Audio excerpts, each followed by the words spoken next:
Captain Jake Morrison sat in his chair on the bridge of Earth's Hope and watched the stars through the main window. The ship moved quietly through space near the outer edge of known territory. His crew had been out here for 3 months looking for new planets that humans could live on someday. So far they had found nothing but empty space and dead rocks. Jake was a tall man with brown hair and green eyes. He had been in space for 15 years and commanded this ship for the last 5. The crew trusted him because he always made good decisions and never left anyone behind. Today felt different, though. Something in his gut told him that everything was about to change. Lieutenant Lisa Martinez walked up to his chair. She was his second in command and one of the smartest people he knew. Her dark hair was pulled back and her brown eyes looked worried. "Captain, we are picking up a strange signal about 2 hours away from here. It does not match any known human or alien technology." Jake turned to look at her. "What kind of signal, Lisa?" "It sounds like a distress call, sir, but the language is completely unknown. The computer cannot translate it at all. The signal is very weak and getting weaker by the minute." Jake thought about this. His orders were to explore new areas and make contact with friendly aliens if possible.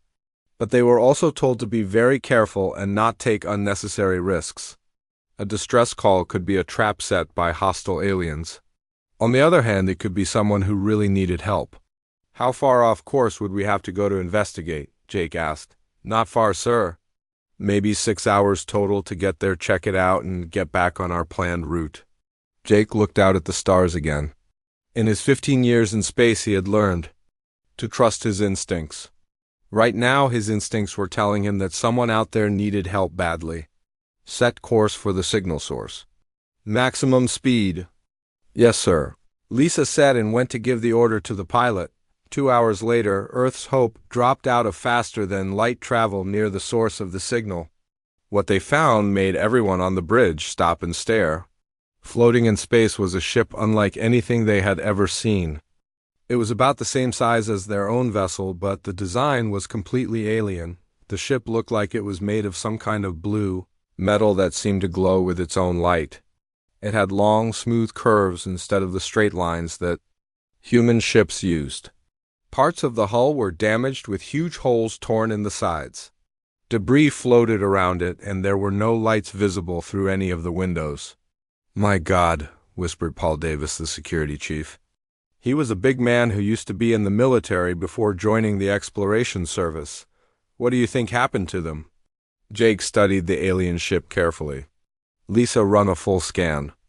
"I want to know if there are any life signs aboard that vessel." Lisa worked at her station for several minutes. "Sir, I am detecting one very weak life sign. It appears to be in what might be the command center of that ship. The life form is definitely not human, but it seems to be dying." Jake made his decision. "Paul, get a team ready for a boarding mission. Full environmental suits and weapons just in case. Lisa, you are with me. We are going over there." "Sir, is that wise?" asked Dr. Amy Thompson, the ship's scientist. She was a young woman with blonde hair who specialized in studying alien life forms. "We know nothing about these beings. They could be dangerous. Doctor, someone over there is dying and sent out a distress call.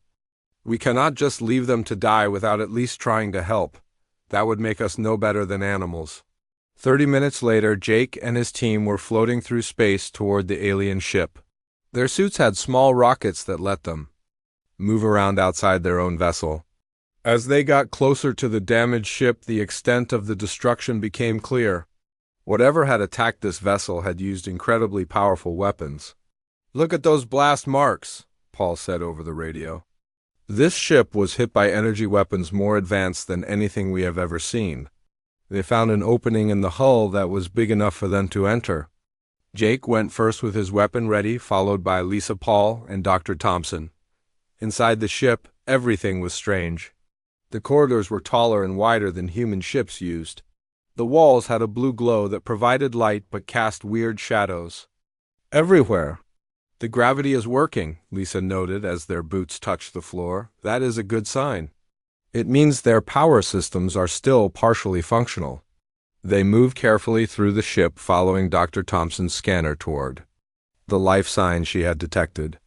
The walls were covered with symbols that looked like some kind of alien writing. Everything was designed for beings that were taller than humans, but otherwise seemed roughly the same shape.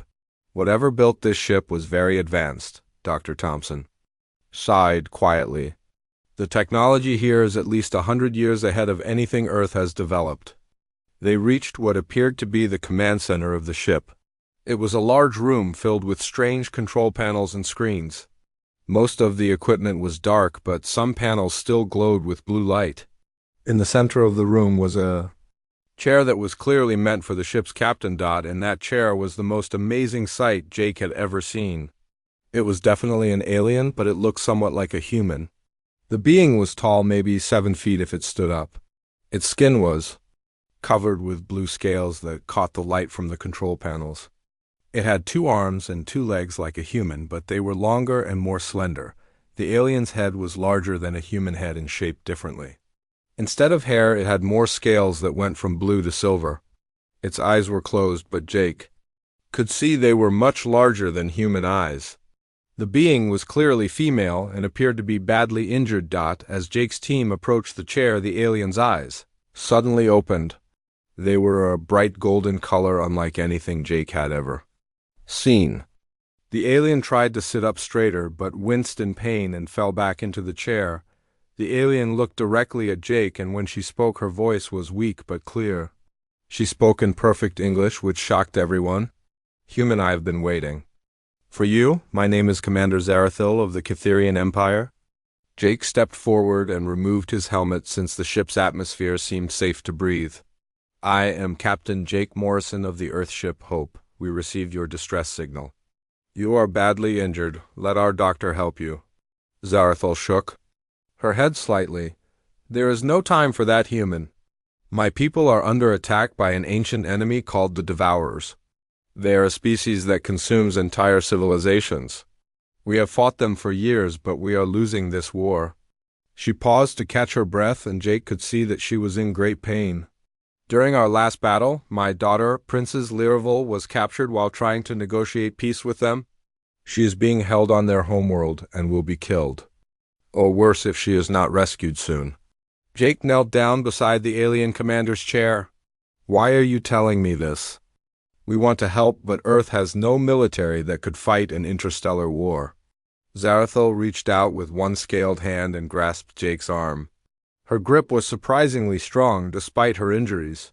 "Because human, there is an ancient prophecy. Among my people, it speaks of a young species with fire in their hearts who will come from far away to help us in our darkest hour."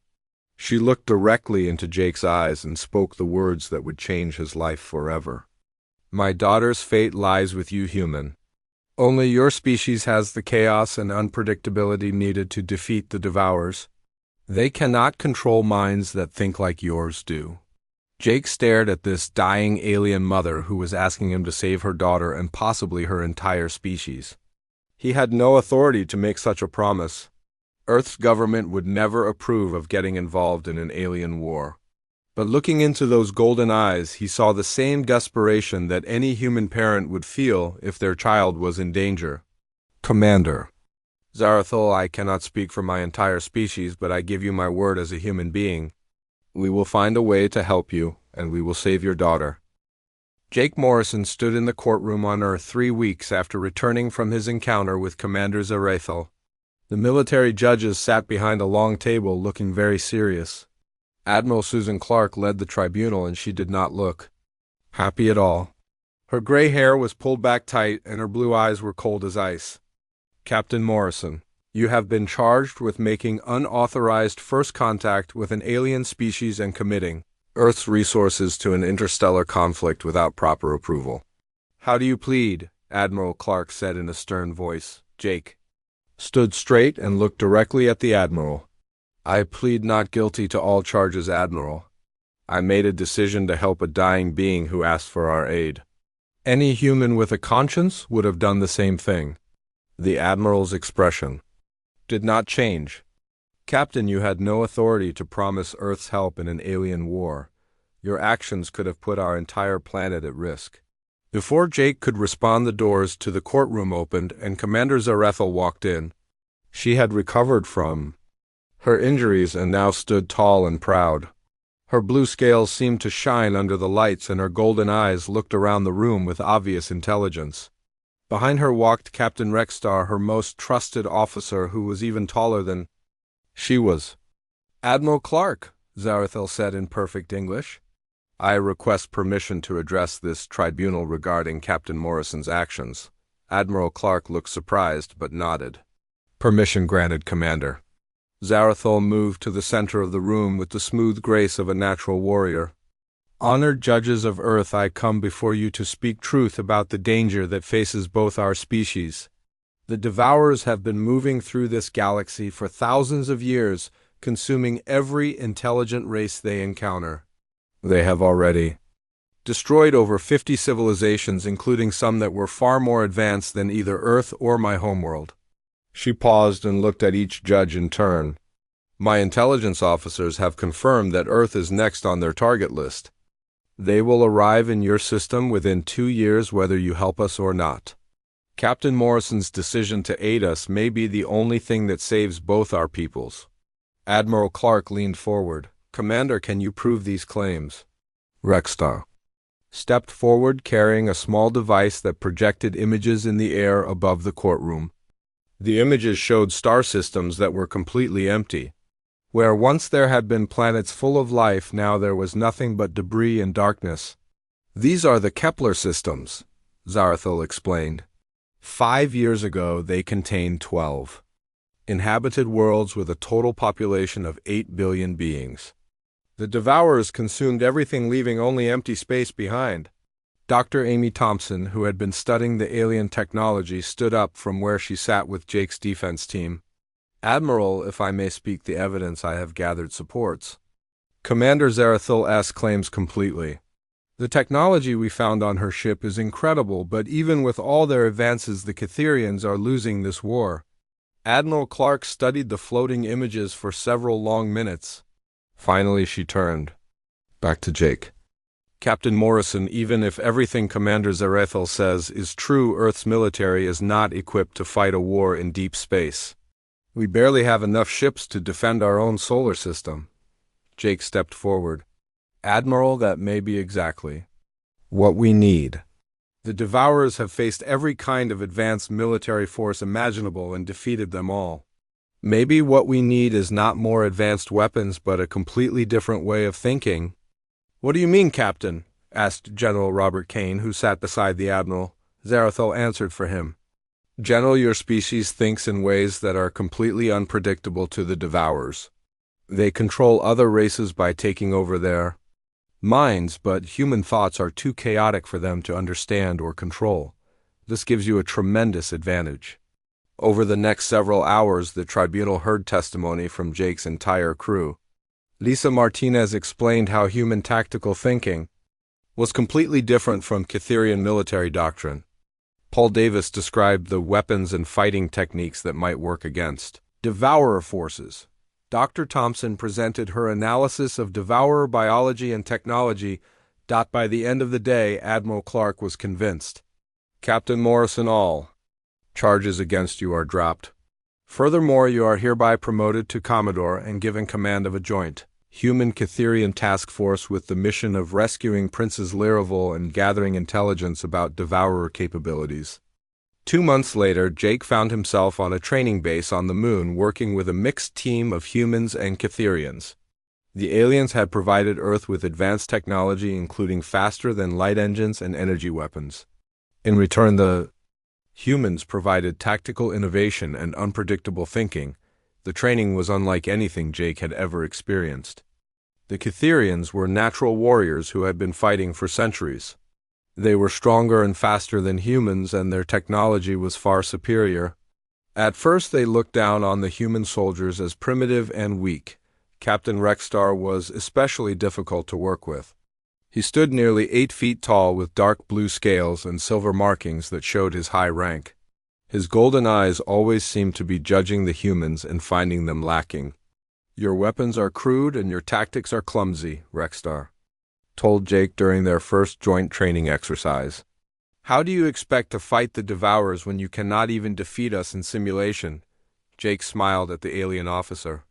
Captain, maybe the point is not to fight like you do, but to fight like us. Lisa, show him what we practiced yesterday. Lieutenant Commander Lisa Martinez had been working with the human team on new tactical approaches. She had studied every piece of Cytherian military doctrine and found ways to turn their own strategies against them. In the next simulation, the human team used completely unexpected tactics. Instead of the disciplined formations that Cytherian military doctrine required, the humans spread out and attacked from multiple directions at once. They used their smaller size to hide in places the tall Cytherians could not fit. Most importantly, they changed their plans, constantly keeping their opponents off balance. The result was a complete victory for the human team. Rexstar stared at the simulation results in disbelief. How did you defeat us so easily? Your weapons were inferior, and you were outnumbered 2-1. We won because we did not follow any rules, Jake explained. Your people are used to fighting enemies who use logical, predictable strategies. Humans do not think that way. We adapt and improvise and change our minds whenever we need to. Over the following weeks, the humans and Cytherians began to work together more effectively. Paul Davis impressed the alien warriors with his determination and refusal to give up even when facing impossible odds. During one training exercise, he continued fighting even after his weapons were destroyed and his armor was damaged, using nothing but his bare hands and sheer stubbornness. Dr. Thompson made the most important discovery of all. While studying Cytherian brain patterns, she found that human minds were naturally resistant to the psychic attacks that devourers used to control their enemies. The same chaotic thinking that made humans unpredictable in battle also made them nearly impossible to mentally dominate. This changes everything, Zarathil said when Dr. Thompson presented her findings. For the first time in this war, we have a weapon that the devourers cannot counter. The breakthrough came during a joint exercise when devourer attack patterns were simulated using Cytherian technology. The alien warriors quickly became confused and disoriented as the simulated psychic attacks overwhelmed their disciplined minds. But the humans continued fighting normally, showing no effects from the mental assault. Rexstar, who had initially doubted human capabilities, now looked at Jake with genuine respect. Commodore Morrison, I owe you and your species an apology. I thought you were weak because you did not follow proper military discipline. Now I understand that your strength comes from your ability to adapt and survive in any situation. The training culminated in a joint exercise where humans and Cytherians worked together to assault a simulated devourer stronghold. The alien warriors provided superior firepower and technology, while the humans provided tactical flexibility and resistance to psychic attacks. Jake watched as his people and the Cytherians moved through the simulation like a well-oiled machine.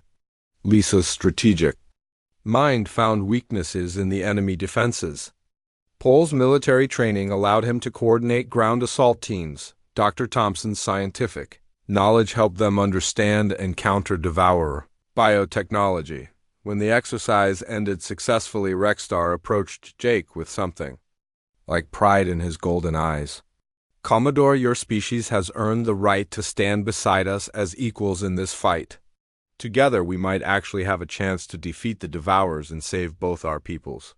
Jake looked at the mixed team of humans and aliens who would soon be heading into the most dangerous mission any of them had ever faced. Commander Zarathil's words echoed in his mind, but now they carried a different meaning. Her daughter's fate did lie with humanity, but not because they were superior warriors or had better technology. It was because humans refused to accept defeat and always found a way to adapt and overcome any obstacle, no matter how impossible it seemed. The hybrid vessel New Horizon moved silently through the darkness of space toward Devourer territory. Jake Morrison stood on the bridge looking at the strange mix of human and Cytherian technology that surrounded him.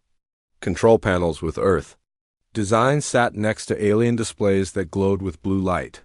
The ship itself was a marvel of engineering that combined the best of both species. We are approaching the edge of the dead zone, Commodore, reported Lisa Martinez from her station. She had been promoted to commander and served as Jake's second in command for this mission. Her face was tense as she watched the sensor readings. Jake nodded and activated the ship's communication system. All teams prepare for entry into hostile territory. From this point forward, we maintain complete radio silence unless there is an emergency. The dead zone was exactly what its name suggested. This region of space had once contained dozens of star systems filled with intelligent life. Now there was nothing but empty darkness and the twisted remains of destroyed worlds. The Devourers had consumed everything living and left behind only metal debris and cold rock. Captain Rexstar approached Jake from his position at the weapons console. The tall Catherian warrior looked grim as he studied the scanner displays. Commodore, we are detecting massive amounts of wreckage ahead. These were once the home systems of the Altarian Republic. They had a population of over 20 billion beings. Dr. Amy Thompson looked up from her science station where she had been analyzing the debris fields. The destruction here is complete. The Devourers did not just kill these people, they consumed every trace of organic matter on their worlds. Even the soil and plant life are gone. Jake felt a chill run down his spine as he realized the true scope of what they were facing. The Devourers were not just conquerors or even killers. They were a force of nature that erased entire civilizations from existence. How much further to the Devourer homeworld? Jake asked. Rexstar consulted his navigation charts. 6 more hours. At current speed. But Commodore, I must warn you again that this mission may be impossible. No one has ever penetrated the defenses of their core world and returned alive. That is exactly why we might succeed, Jake replied. The Devourers expect their enemies to follow predictable patterns. They have never faced humans before. Paul. Davis joined them on the bridge, carrying his weapon and wearing the new hybrid armor that combined human design with Catherian technology. The big security chief looked ready for anything. Sir, the strike team is prepared and waiting for your orders. We have gone over the mission plan 20 times and everyone knows their job. Jake looked around at his crew and felt a surge of pride. These people had volunteered for what was essentially a suicide mission without a single complaint. Lisa had used her strategic mind to plan every detail of the infiltration. Paul had trained the combat team until they could fight in their sleep. Dr. Thompson had studied every piece of intelligence about Devourer biology and technology. All right, people, this is it, Jake announced.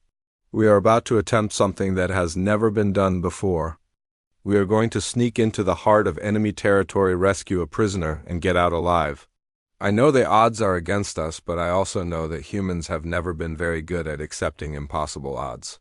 6 hours later, the New Horizon dropped out of faster-than-light travel at the edge of the Devourer home system. What they saw made everyone on the bridge stop and stare in horror. The system contained 3 planets, but they were unlike any worlds Jake had ever seen. The planets themselves appeared to be alive. Their surfaces pulsed with a sickly green light, and what looked like veins or arteries could be seen stretching between continents. Massive organic structures that might have been buildings or might have been organs covered the land masses. The entire system felt wrong in a way that made Jake's skin crawl. Dear God, whispered Dr. Thompson. The planets are not just inhabited by the Devourers, they have been transformed into extensions of their collective consciousness. The entire system is one giant living organism. Hundreds of Devourer ships moved between the planets in patterns that reminded Jake of blood cells flowing through veins. The ships themselves looked more grown than built, with smooth organic curves and surfaces that seemed to breathe. How are we supposed to get through those defenses? Paul asked quietly. Jake studied the enemy fleet movements and noticed something. Interesting. They are moving in perfect patterns with no variation at all. Look at how each ship follows exactly the same route at exactly the same speed. It is like watching a machine. Lisa caught on immediately. You are right, sir. Their movements are completely predictable because they are all controlled by the same collective mind. If we can figure out the pattern, we should be able to find a gap in their defenses. For the next 2 hours, the team studied the Devourer patrol patterns while their ship hid behind a large asteroid. Dr. Thompson used her scientific equipment to analyze the alien vessels and made a disturbing discovery. Commodore, these ships are not just organic, they are made partially from the remains of consumed species. I am detecting traces of at least 12 different alien races in the hull composition of that nearest vessel. Jake felt sick but forced himself to stay focused on the mission. Can we use that information to help us get past their scanners? Actually, yes, Dr. Thompson replied with excitement. If I can modify our hull plating to mimic their organic signatures, we might be able to fool their detection systems long enough to get close to the surface. The next few hours were spent carefully preparing their infiltration. Dr. Thompson worked with the engineering team to modify the ship's outer hull while Lisa plotted a course that would take advantage of gaps in the patrol patterns. Paul prepared the strike team's equipment and went over the mission plan one more time. Finally, everything was ready. Jake looked around at his team and saw determination in every face. Remember, people, we go in fast, we find the princes, and we get out. No heroics and no unnecessary risks. Our job is to rescue one person, not to fight the entire Devourer fleet. The modified New Horizons slipped past the outer patrols using Dr. Thompson's organic camouflage. The ship moved slowly and carefully, avoiding the main shipping lanes and staying in the shadows of larger vessels. Jake held his breath as they passed within a few hundred meters of a massive Devourer battleship, but their camouflage held dot as they approached the main planet. Jake could see that the surface was covered with structures that defied description.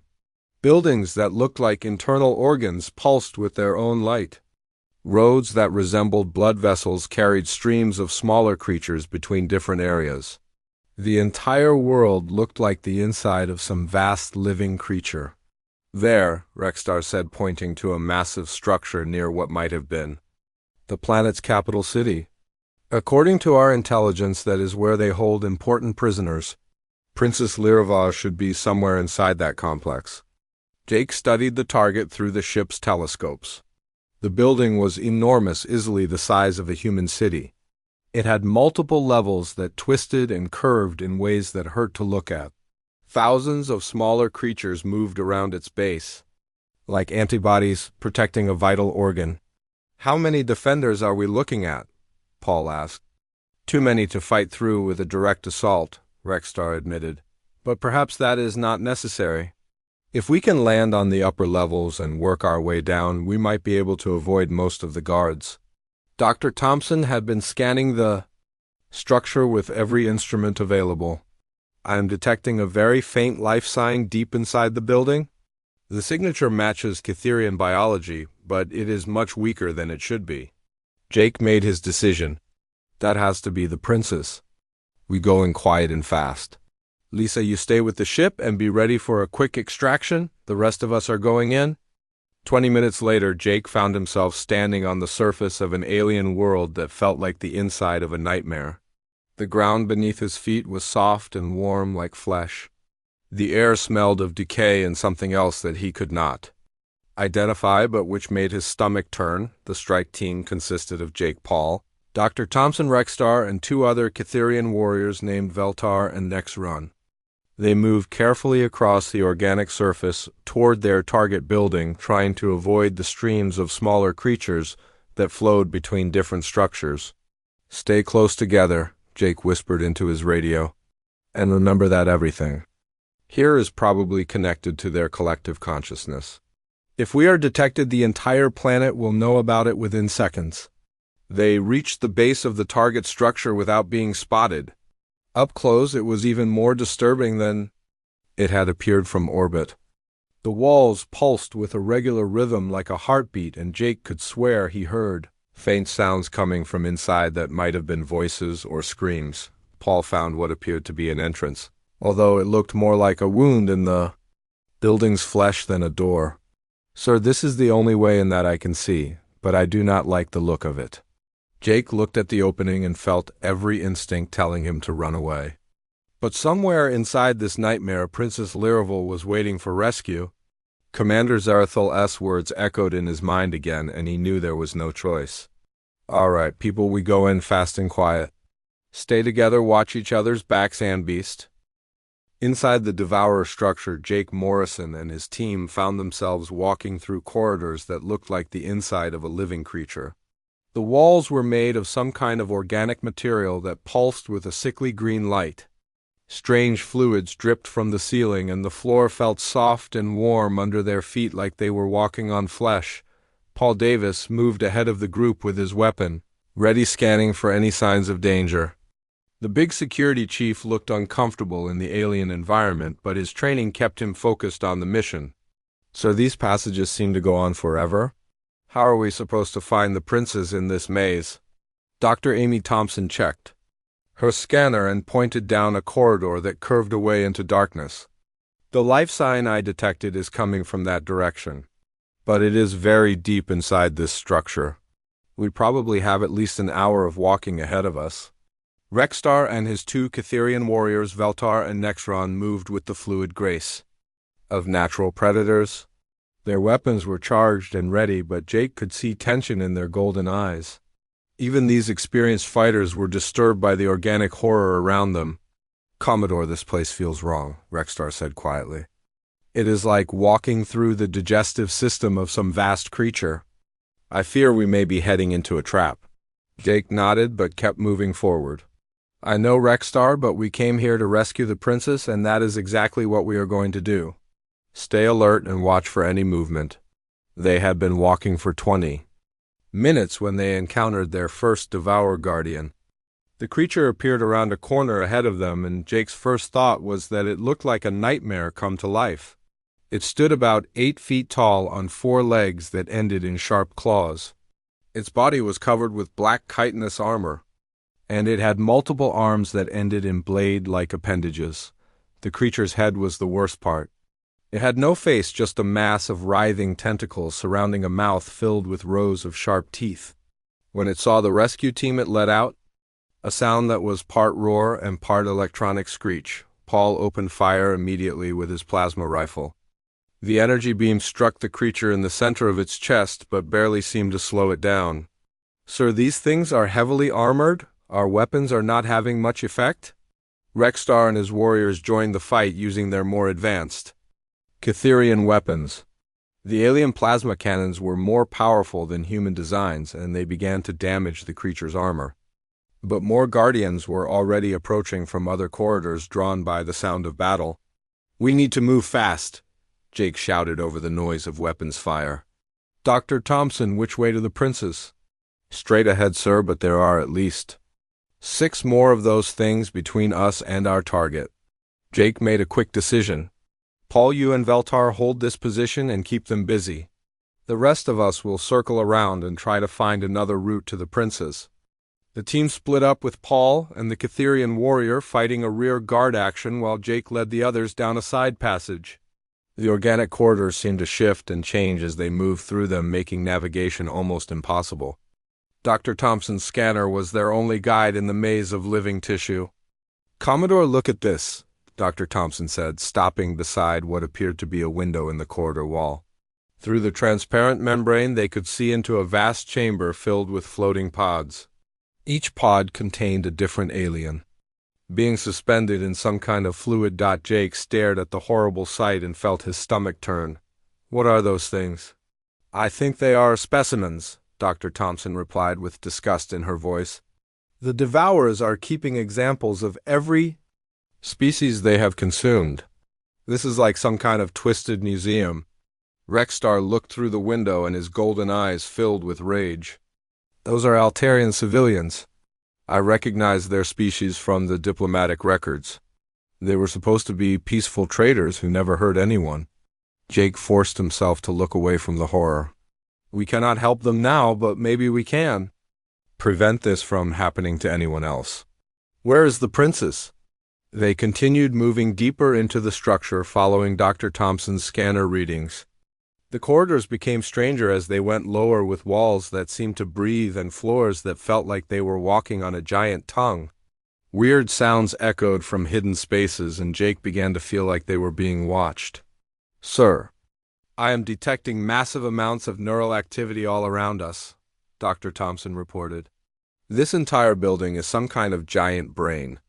The Devourers are not just using it as a prison, they are using it to process and store the minds of everyone they capture.